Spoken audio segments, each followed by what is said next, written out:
Welcome to our question and answer session for this month. We shall begin with the first question. Question number 1 from Minh Tran, Vietnam.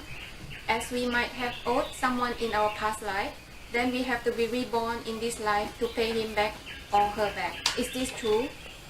No, it's the cause for our rebirth are our desire, our cravings. Not because we did something to somebody and then we have to repay them. We all did something in the past life. The Buddha did something before, but once he stopped rebirth, then he won't have to repay anything anymore. So it's not what you did to someone that is the cause for you to be reborn.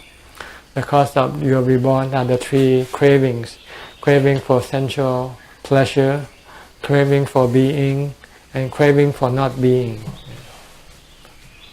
His second question: is this also true that due to our past life, despite many people bring suffering to us, but yet we are unable to let them go, such as our family or our partners? The reason why you cannot let them go is your delusion, your attachment to them. You feel a certain liking toward them, so you find it difficult to let them go. Question number 2 from Jeffrey Carl Carter, California, United States. What is the difference between alopa and apathy? Alopa. Alopa, non-attachment. Apathy is lack of interest or lack of concern. Alopa, the word itself is clear. Not being greedy, not having any desire for anything. This is alopa, and not interested. It means you're not interested. It doesn't. You can have. Well, first you have to be interested in something before you can have greed for what you can have greed. If you're not interested, then you don't have greed toward that thing. That's what it means. Just having no interest. Maybe you don't like it, so you don't have any greed from that. But you can have a negative. You can have aversion. If you don't like something, then you might want to get rid of it. That's what we call craving for not being. Craving for get rid of something that you don't like. Yeah. Question number 3 from Jeff Koo, Melbourne, Australia. I understand the desire for sensual pleasure and the desire for becoming. Could you please explain what is the desire for non-becoming? The desire for not becoming is not to be something that you don't want to be, such as not wanting to be old, to be sick or die. Yeah. This is the desire for not being. And the desire not to be poor, the desire not to be treated badly. So these are the negative desire. The desire to get rid of the things that you don't like. Aversion for what you don't like. Question number 4 from Claudia Rochester, Switzerland. I try to practice Butto. I have a feeling all around the head, but I don't go further. A kind of fear arises in me and it blocks me. Can Ajahn advise, please? Well, when you try to develop mindfulness, your defilement will tend to fight back, and it can create some form of hindrances in your body, in your mind, make you feel bad. So you should ignore them. Try to continue on with your developing of your mindfulness. So when you use Butto, you should use not just during the time you sit. You should try to use it all the time, to try to reduce the amount of thoughts that you generate. You want to reduce them down to as much as possible, because when you meditate, then you will have less resistance, less hindrance. But if your mindfulness, your Butto is not continuous or strong, then your hindrance can arise a lot, and it can create bad feeling, make you feel not happy, not well, so forth. Yeah. So try to develop a lot of mindfulness, a lot of Buddha before you meditate. If you just use Buddha during the time you meditation, then maybe your mindfulness will be very low, very weak. Then your defilement can still attack you, create all sorts of hindrances. His next question: if in my next life, where I'm born as a human being, if nobody teaches me this method, will other methods help? Well, it depends. There are 40 methods of meditation, the 40 kammathanas. So it depends who you meet in your next life. And there might be more than the 40 kammathanas, because, there are endless possibility, the way how you can calm your mind, tame your mind. So you just have to wait and see. Question number 5 from Amar, Melbourne, Australia. I have been staying and practicing at the forest monastery in the West, but I have difficulties to put forth effort and energy into meditation. How to arouse the energy and push myself, especially when I'm in solitude? Well, you have to set up schedule for your practices and stick with that schedule. Like getting up at such a time and meditate. After meditate, do your walking meditation. After walking meditation, if you still have nothing to do, sit, meditate. Try to fill the whole day with schedule on your meditation practice, and then try to stick to the schedule. His next question: what is the real disadvantage of having environment of comfort and convenience? When you have comfort and convenience, your mind will be weak, because you don't have to develop the strength to make you happy, because the convenient environment makes you already happy, so you don't need to develop any strength of your mind. But if you're under hardship, hard condition, then you have to develop your mind to be able to cope with. Which you need to develop is the mindfulness and wisdom. Then you will have the mind, a strong mind, to be able to cope with the harsh condition. So if you want a strong mind, then you need harsh condition to condition it. But if you want a weak mind, then you just live in comfort. His next question: how can we separate the mind from the body so that we can realize the first stage of enlightenment? Well, there are two steps of separating the mind from the body. The first is to meditate until the mind becomes completely calm, enter into samadhi. When the mind enters into samadhi, it withdraws from the body. All that is left in the mind is just the knower, and the body disappears from the consciousness, from the knowing. Then you know that the mind and the body has separated. Because during that time, whatever happens to the body, it doesn't affect the mind. Then the second step, after the mind and the body reunite after meditation, then you have to use vipassana, the truth, to remind yourself that the mind and the body are two separate entities. The mind is the master, the body is the servant. The mind is the one who tells the body what to do, what not to do. So, and the body, whatever happens to the body, the mind should not be affected. The mind become affected due to delusion, due to the thought that the body is the mind. So when you think like that, if you think that the body and is you are the body, then whatever happens to the body, it will make you unhappy or sad. But if you can tell your mind that you are not the body, your body is just your servant, you are the mind, you are the one who knows, all you have to do is just know the truth that's happening to the body and accept it. If you can accept the truth of the body, whatever happens to it, whether it gets old, gets sick or die, then you will not be affected by by whatever happens to the body. This is the second way of teaching the mind to separate from the body.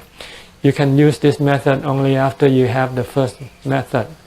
You have to know how to separate the mind from the body by using mindfulness first. And after you come out, then you use both mindfulness and wisdom to help you separate the mind from the body by letting go of the body. Let the body be. Let the body get old, get sick or die. But if you still can look after it, you can still take care. You can still do that if you like to. But if you don't like to, that's okay also. If you don't want, if you know that the body is not you and it's a lot of burden, you just let it die. Let it. You don't eat. You don't do anything. You don't look after it. Then it will die quicker. Question number 6 from Mario Valdez, Mexico. I want to leave home. I want to live simply, making trip to USA and then wishing to ordain in Buddhist monastery. But I have some doubts regarding ending university career and the title. How can ending career be useful in living simple lay Buddhist life? How can we be happy after ending our career? It depends on what you want.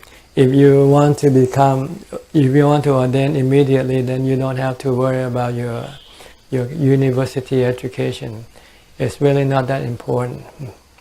But if you feel that you want to train your mind to be responsible, to carry through what you set up to do, then to finish your university first will be also a good move, because it will then make your mind resolute and can accomplish what you have set up to do. But if you don't, if you give up halfway, then maybe when you ordain, you might also give up halfway. When you find things difficult or you want to do something else, then you will not be able to accomplish what you have set out to do. So this is also something to think about. But if you think that you truly want to ordain and you find that university work is not worth the time to spend, and you can truly meditate, you have to know that you can meditate. Because if you cannot meditate, to ordain can be still risky business. Because you can get sad, you can feel sad, depressed at any time. But if you can meditate, you can at least cope with this sadness and depression when you feel like that. Yeah.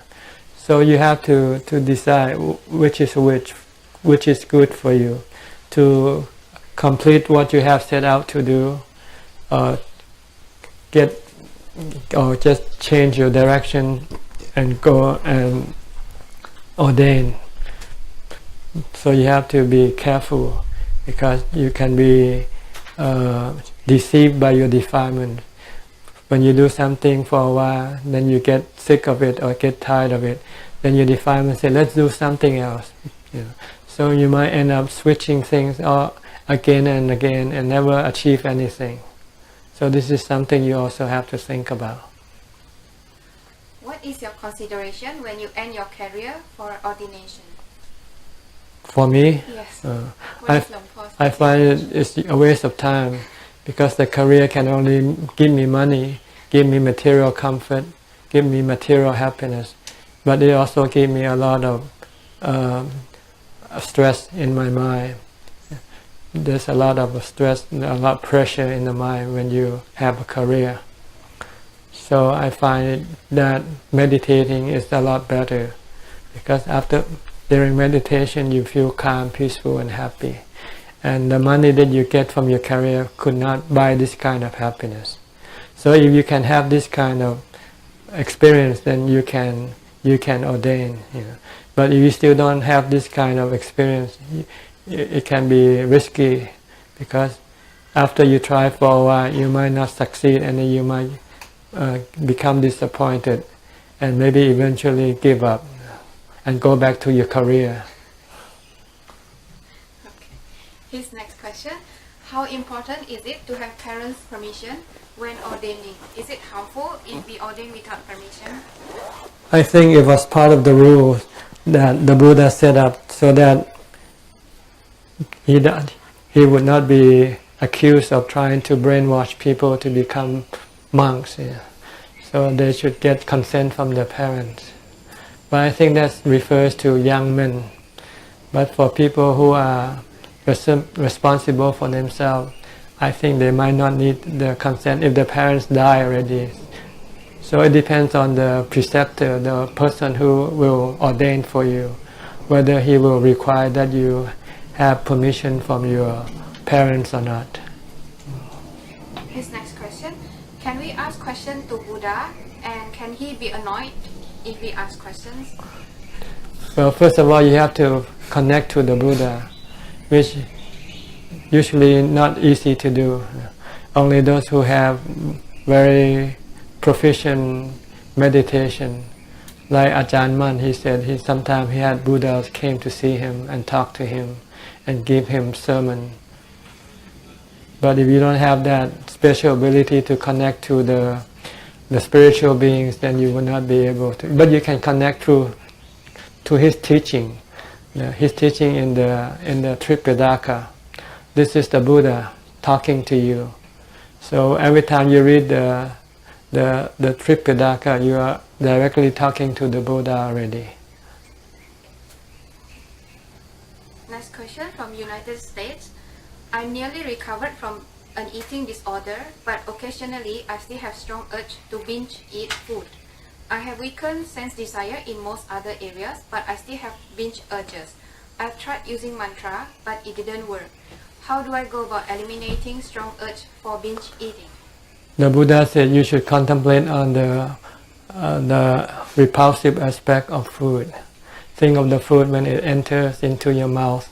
Look at the food that you chew, mix with your saliva. Spit it out and see if you can take it in again. Or think of the food that you vomit from your stomach. Or think of the food that you secrete from your intestines. Yeah. If you think of the food, the other aspect of food, then your desire to eat the food will disappear. So think of the other side of the food, not the food on a plate. Think of the food in the toilet. They are food, but at a different stage. His next question: does Ajahn recommend that I take up not eating after noon time? Could this help to cure this problem? It can help cure partly, but it's just at the tip of the iceberg. The real problem is your desire, your perception of food that you have to change. Change from the good, the appetizing aspect of food into not appetizing. His next question: how to deal with boredom when taking the 8 precepts? Well, boredom arises because you let your mind create desire to do things, and you cannot do because the 8 precepts prevent you from doing it. So if you want to get rid of your boredom, then you have to stop your thoughts, stop your desire. So you have to develop continuously mindfulness to prevent your mind from thinking about doing something. If you can stop your mind from thinking about doing something, hearing something, seeing something, eating something, then you will not feel bored. Next question from Alex Tan, KL, Malaysia. My understanding about right effort in the Noble Eightfold Path, according to Anguttara Nikaya, is related to cultivation of the mind, that is abandoning unwholesome mental state and cultivating wholesome mental state. How to do this cultivation of the mind? By developing mindfulness. See, when you start to develop mindfulness, you're stopping unwholesome and also wholesome. First, you need to stop both of them in order to be able to separate them later on. First, you have to know how to stop your thought, both wholesome or not wholesome. Then once you know how to stop, then you can then choose the thought that you want to stop and the thought that you don't want to stop. So basically you need mindfulness to stop all thoughts. You have to have the ability to stop all thoughts first.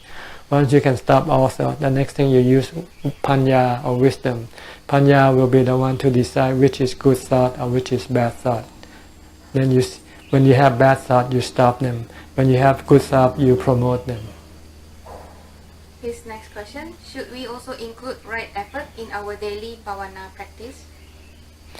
Well, you should do it all day long, whether you're practicing or not. The first effort is to develop mindfulness first. After you have mindfulness, and after you can control your mind, stop your mind, then the next step is to teach your mind to think in the right way. Think about the truth, not think about illusion. Right now we're living with the illusion of truth, not the truth itself. We see everything as being true, but they're really an illusion. They're like mirage, because they come and go. Everything rises and ceases. That's the real truth, is that everything is an illusion. The real truth is emptiness. Everything else is illusion. Understand? Okay. Question number 9 from Elizabeth Weber, Norway. I have a problem with aversion. I see clearly how much suffering most living beings create due to fundamental ignorance.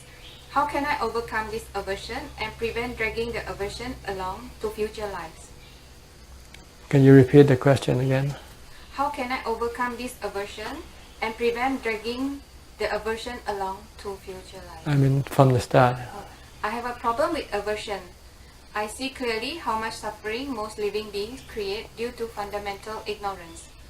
So how can I overcome this aversion? You have to accept that this is the way things work. This is what we call karma.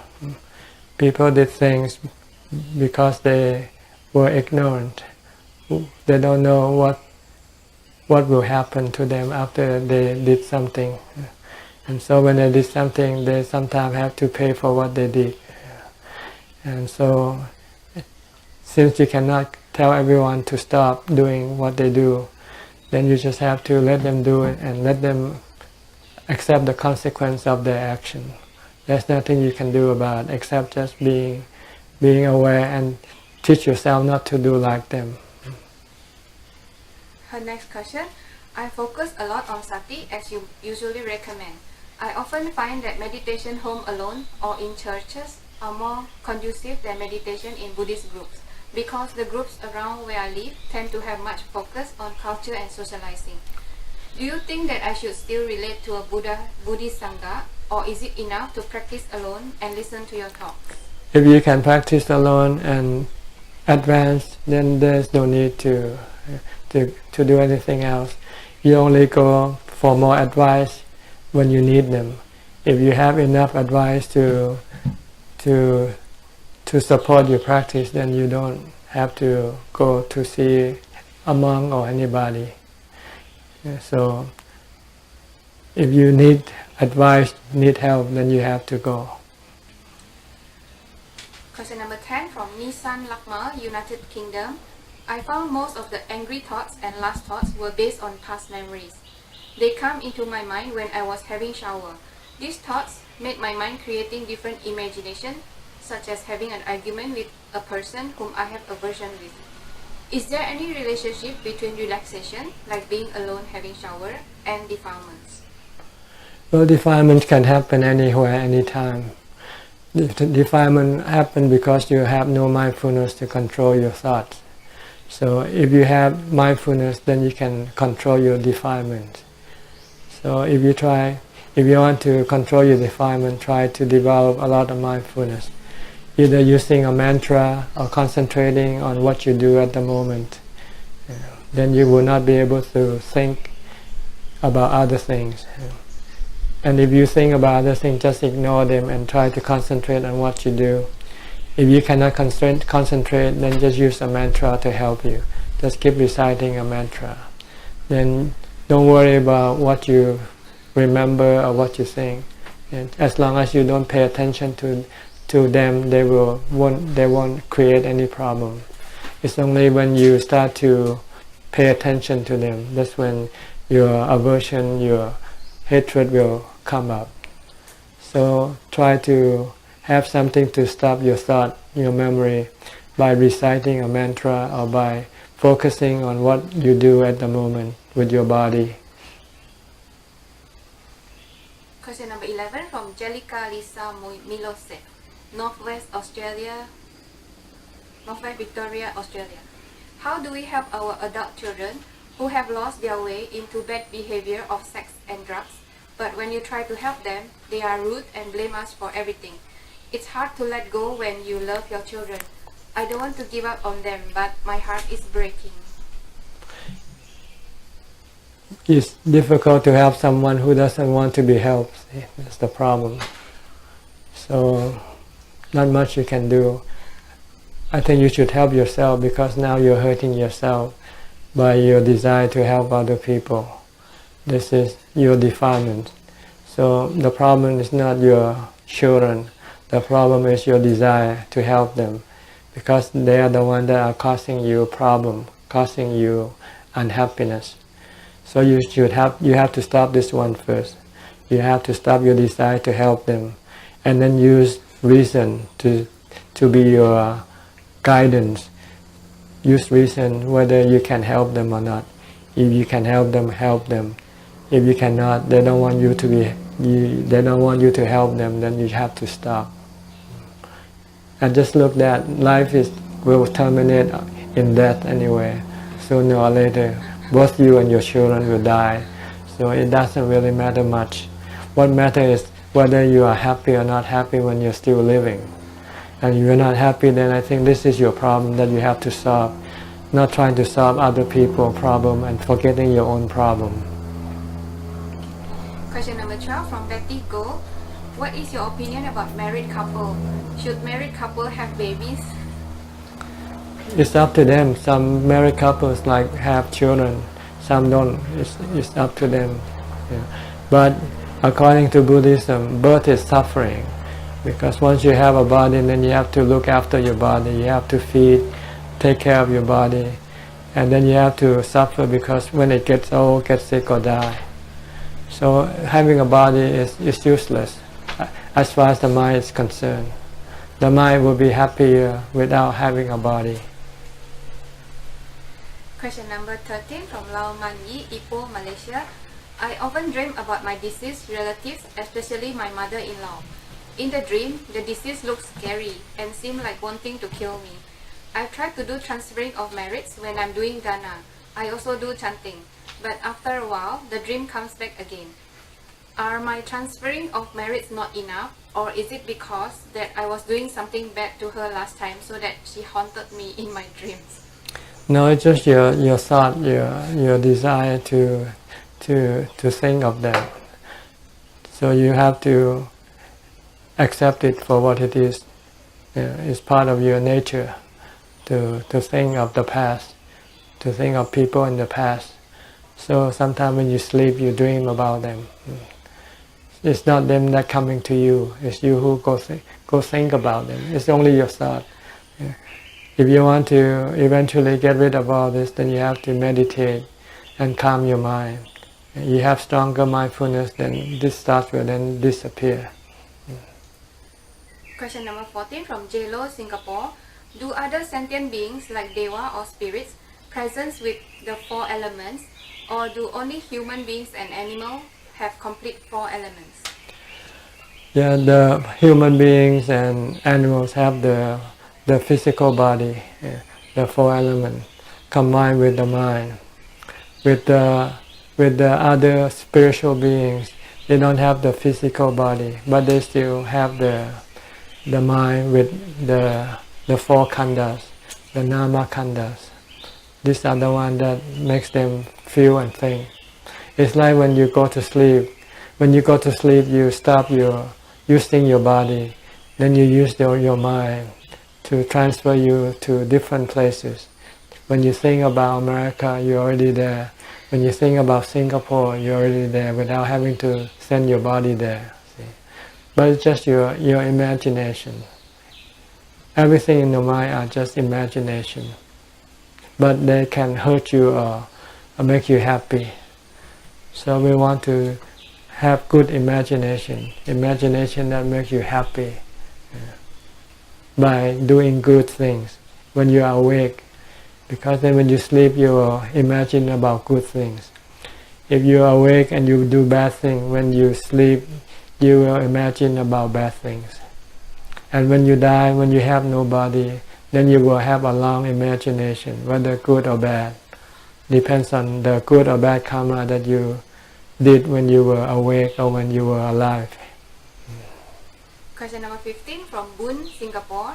My elder sister has been engaging a psychic from America to do a remote viewing on my daily activities and on every single words I have with others. I feel my privacy was intruded. I warned her and that it's unethical, but she denied everything. I'm helpless and feeling distressed. Can you help me how to block someone from doing psychic scanning on me? Well, first of all, you really don't know whether that's true or not. Secondly, if they could do it, then there's nothing you can do about it. Just let them do it, because the thing that caused you not feeling good is not because what they are watching you. It's your desire that you don't want them to watch you that makes you not happy. So if you can get rid of desire by accepting that you cannot prevent, you cannot control them, you cannot stop them from doing what they want to do. So if they want to do whatever they want to do, let them do it. Then your bad feeling will not appear. Question number 16 from Stephen Oi, Penang, Malaysia. Is selling liquor creating a very bad karma? It helps to promote violence and suffering upon the person who drinks and the person that person might do to other people. Because when you drink and you become have no mindfulness, then you tend to do bad things that will hurt other people and the person who drinks. So it's better not to sell alcohol. Then you're not promoting people to act violently or act in a harmful way toward other people. Question number 17 from Miss Aini, Indonesia. If I use pure sake as skin care, do I break my precept? No, if you use for medical reason. But if you use for beauty reason, then it's defilement. It's breaking the precept. Her next question. My family has many expectations of me, insisting that I behave or act according to their views. Their point of views are contrary to mine. This resulted in harsh judgment from them. How should a wise lay person act with gratitude and be filial to parents when faced with such situations? If they want you to do something that is bad, which is wrong, then you don't have to do. But if something that they want you to do, which is good for you, and if you can do it, then you should do it. Yeah. But by not doing what they want you to do doesn't mean that you're not being respectful. So it depends on what they want you to do, whether it's good or bad for you or not, and whether you can do it or not. If it's bad, don't do it. If it's good, if you still cannot do it, don't do it also, because it's beyond your ability, or maybe beyond your likeness. You might not like to do the thing that they want you to do. Like they want you to have a family, have a job, have a family, but you want to ordain. So you don't have to do what they want you to do. If you want to ordain, and ordaining is better than doing what they want you to do, then you should ordain instead. By not following what they tell you to do doesn't mean you're not respectful or not being in debt to them. You can still pay your debt by doing other things. Like when they get old, get sick, look after them, help them, do whatever you can for them. By not doing what they want you to do doesn't mean whether you're not disrespectful or not. Yeah. So don't worry about it. Next question, question number 18 from Amy Kwa, Jakarta, Indonesia. Ajahn said the mind is permanent, it never dies. How about the mind of Arahants? After they parinibbana, do the mind Arahants still exist? Yeah, they still do. except that they don't have the body and they don't change like the other spiritual beings.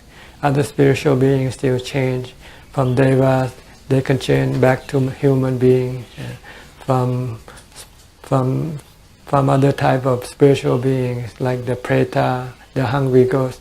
Once they have paid their due, their karma, then can return and become a human being again. But when an arahant or Buddhas, their mind don't change. Their mind remain pure. Their mind have no cause for them to change. Question number 19 from Yo Siu Kun.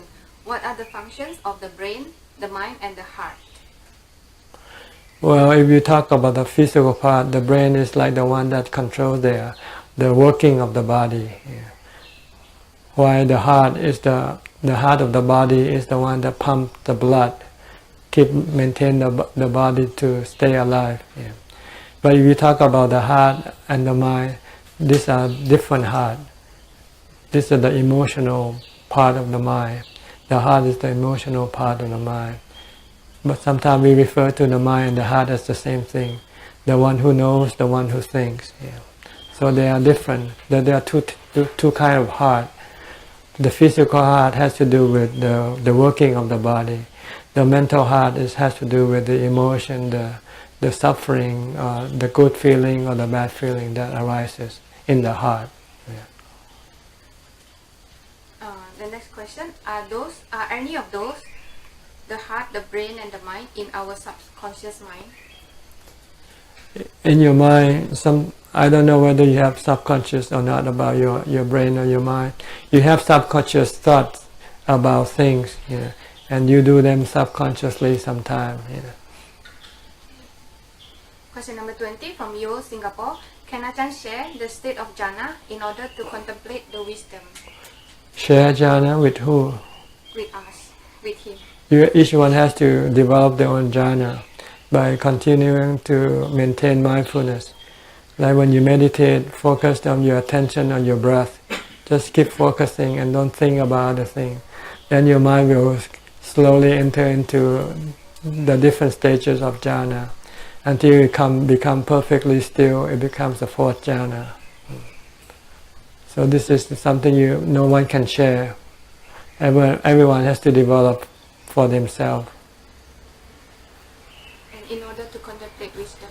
After you withdraw from samadhi and you start to think normally, then you start to contemplate on anicca, impermanence, such as the body. Contemplate on anatta. The body is anatta, has no self in the body. The body makes up of the 32 parts and came from the 4 elements. And when the body stops functioning, then this 4 elements will then dissolve, go separate way, and the body will dissolve like ice cream, melt like ice cream. Question number 21 from Chaturi Kausalya, Colombo, Sri Lanka. Could you please explain what is nirvana? Nirvana or nibbana is the mind that is pure from defilement. No greed, hate, delusion, no cravings, no craving for sensual pleasure, no craving for beings, no craving for non-being. That's the mind, pure mind. Last question, number 22 from Philip Puya, Madeira, Portugal. Many times when I think I want only to meditate and restrict my mundane activity, I get melancholic. On the other hand, when I fight melancholy by doing mundane activities, I feel that I'm losing time with empty things which doesn't bring much substance to my heart. Should I fight melancholy by keeping with the meditation, or should I balance the Dhamma practice together with mundane activities so that I don't get melancholic? You should try to meditate more. Use meditation as a way of getting rid of your melancholy. Don't go back to your worldly activities, because you will be walking back and forth and not getting anywhere. If you want to move forward, then you have to use meditation, use mindfulness to get rid of your melancholy. Is that all the questions for today? I thought you said 34 questions. 22 people, 34 questions. Some people have a few questions. But they are all completed. Right. It's all accounted for. Yes. Okay. All right. Thank you for sending in your questions. If my answer is not clear enough, please send in more questions. And until the next time, may you all be happy and advance in your Dhamma practice. Bye bye, goodbye. Thank you หลวงพ่อ